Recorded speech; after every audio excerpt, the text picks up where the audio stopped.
What's up guys, my name is Ace, and it's that time of the year where we go over our final review of the current Call of Duty game just before the next one comes out. As always, I'm going to be separating this into two videos, so of course, today is the What Modern Warfare 2 Did Right video, and of course, there will be a part 2 where I talk about all of the many things that they did wrong. And just to clarify up front here, these are all just my opinions based on my experience with the game, as well as what I personally look for. A lot of these are going to be very highly subjective items, and I know some of these are actually going to be quite controversial as well, so it's okay if you guys disagree. If you do, that's totally fine. I'd love to hear why in the comments down below. And just one other note, this entire review is going to be focusing on the multiplayer side of things. Not going to be touching on Warzone, definitely not campaign or anything like that, just the multiplayer experience. And diving right in, let's talk about some of the more general things I liked about this game. The first thing is the color palette and art style. This is something that really stood out to me immediately. And I know people have different tastes when it comes to this, but for me, I really like nice, bright, vibrant colors in a Call of Duty game, and this game definitely provided that. While it may be a little too arcadey and a little too vibrant for some people's tastes, I definitely prefer this style over a more like dark and gritty sort of experience with lots of like grays and browns in the color palette. I love the fact that there was lots of vibrant color and things really pop in this game. Additionally, from an artistic perspective, I really like their animation quality across the board as well. Their animations are handled really well visually, although this comes with a caveat that I think gameplay-wise, some of the animations were very unnecessary or took way too long, and that definitely created some gameplay confusion. But if we're just looking at it purely from an artistic standpoint, the animations were excellent as well. After that, we've got a bit of a controversial opinion here. I think, in general, their map design was pretty solid as well. I'm definitely not saying every single map in this game was a winner, but in general, looking at the map pool, I like the amount of diversity we see, not only in the various settings and color palettes, but also in the layouts and how they play. But unfortunately, I don't feel like we really got to see the true potential of these maps due to the spawn system. I think the spawn system really held these maps back, and spawns will definitely be in part 2. But just isolating things and looking at the maps themselves, I actually quite like the maps in this game, of course, with a few exceptions in there. After that, let's talk about overall weapon balance. This is another area where I actually feel like they did quite a good job overall in Modern Warfare 2. Again, there's always going to be some exceptions there. There are some guns that will, of course, rise to the top, and there were a few guns that were really weak for maybe a little bit too long, like the M16, for instance. That was practically unusable for a good portion of the beginning of the life cycle of the game. But if we ignore the exceptions and look at the weapon balance in general, I felt like throughout the entire life cycle, I could use a wide variety of weapons and still find consistent success while playing the game. And that felt great. I never really felt like I was locked into playing just like 3 or 4 different guns. I could use just about any assault rifle, SMG, or battle rifle, for instance, and not feel like I was holding myself back significantly. As for the next area that I actually really liked with Modern Warfare 2, this was their general camo structure. I'm not talking about specific challenges, I think there was definitely some room for improvement there, but when it comes to the structure itself, I love the fact that for the base camos on guns, when you unlock one of those base camos for one gun, it unlocks it for all of your guns. Of course, that excludes mastery camos for weapons, but that makes sense, and I thought this was a great evolution of the camo structure, and I'd actually like to see a similar structure going forward with Call of Duty as well. Additionally, just a little side note with the camos, I love the solid color camos, and I'd love to see those return as well. That's something I feel like I've always wanted in Call of Duty, and we finally got it, and while they nerfed the vibrancy early on in the game's lifecycle, I still really like having those solid color camos. I think they're some of the best looking camos in the entire game. Next, sticking to that topic of camos, another thing I liked that Modern Warfare 2 introduced was the seasonal camo unlock challenges. This was excellent for many of us that really like having something to work toward, especially once we've got the Orion camo unlocked. This was great that for just about every mid-season update, there was a seasonal event that gives you these challenges that require you to actually change something up in your gameplay, so it gives something to work toward, and it actually affects how you approach the gameplay. Unlike other forms of progression, like a battle pass, for instance, where literally existing is all you have to do to progress that battle pass. Next, let's talk a little bit about the Gunsmith, and while I don't think the Gunsmith was flawless in Modern Warfare 2, I definitely have some critiques, and we'll talk about that in part 2. I do think there were good aspects within the Gunsmith. I like that we were once again restricted to just 5 attachments. 10 attachments was way overboard in Vanguard in my opinion, that destroyed a lot of the weapon character because you could just build the gun into whatever you wanted it to be.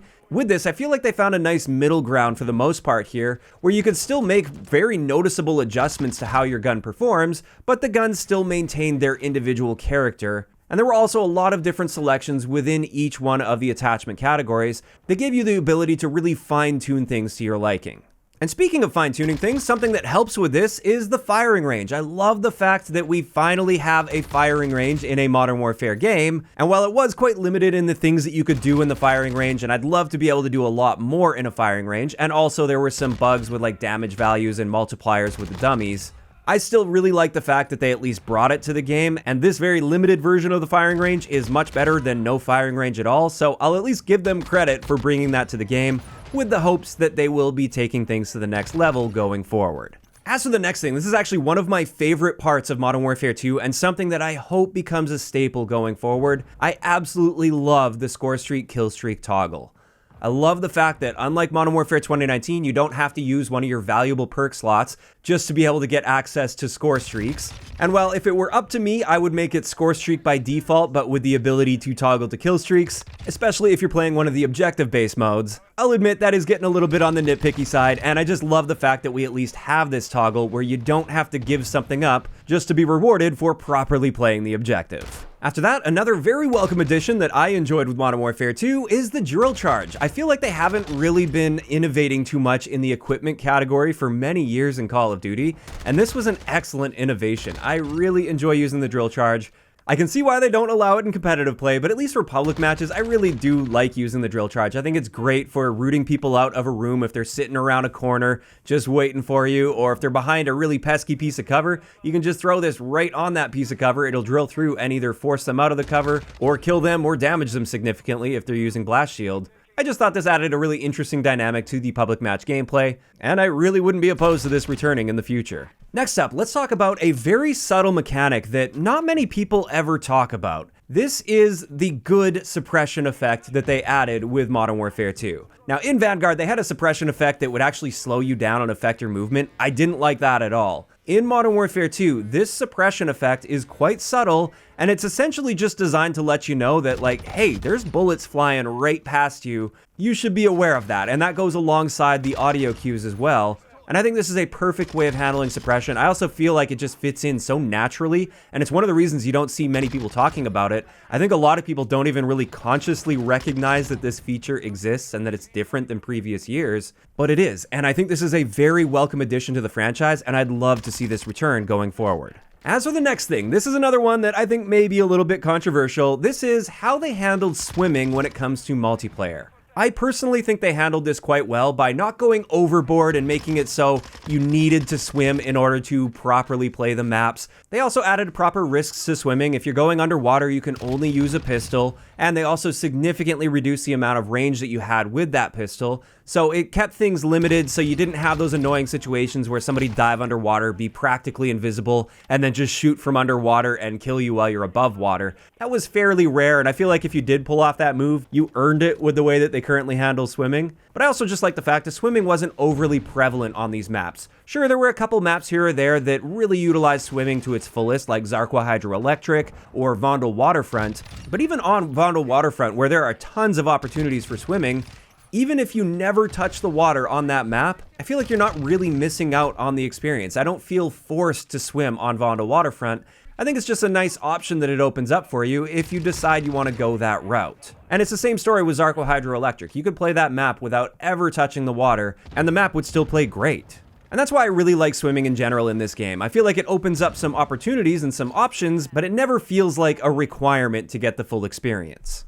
Now, moving on, let's get into some of the game modes that Modern Warfare 2 introduced that I think were nice additions. The first one is Invasion. I think it's great to utilize the ground war maps in a different way, so it's not just ground war and just one way to play the maps. Now you have an alternative. I like the fact that teams have set end zone spawn areas with spawn protection within those areas, which just makes for a very predictable linear flow, and I also thought it was an interesting idea to bring bots into the equation. Now, I know that's not for everyone, and perhaps it would play better if they just increased the player count and didn't have bots added to the experience. But overall, I am really glad they brought Invasion to the game. Additionally, the third-person mode. Well, I don't personally care about third-person at all, and I have no interest in playing it. I know a lot of people did really enjoy third-person, and so I thought it was cool that they brought that into Modern Warfare 2. And I know I said I'm not going to talk about Warzone, but I just wanted to dip my toe in a little bit here. I think DMZ was a cool addition as well. Once again, this is a mode that it didn't do anything for me personally. It's not the style of mode that I enjoy playing, but I can at least appreciate it and see the appeal for many people out there. And I am glad that they tried something different here while utilizing the Warzone map. And with that, this just leaves us to one last point I wanted to talk about, still talking about modes. This is their ranked play system. I actually think this is one of the best ranked play systems we've seen in Call of Duty for a very long time. Now, is it absolutely flawless, and is this the best game for competitive? No, I would say not so much. But the overall structure that they use for the different divisions and the progression through those divisions, it seemed to make a lot more sense than some of the previous ranked play systems we've seen. It was a little easier to track your progress as you were progressing through. I like the fact that they also had essentially two different rankings, one for like how much time you put into ranked play and another one for your actual skill ranking. So there is a little bit of something for everyone there. Now, unfortunately, I didn't grind rank play super heavy in this game for a couple reasons. First off, I didn't really like the competitive gameplay of Modern Warfare 2, and second, I just don't grind the game that much anymore, and I don't have interest in pumping that many hours in to properly grind through the ranks and end up where I feel like I belong. I've gotten to the point with Call of Duty where if I put about 6 hours a week in total,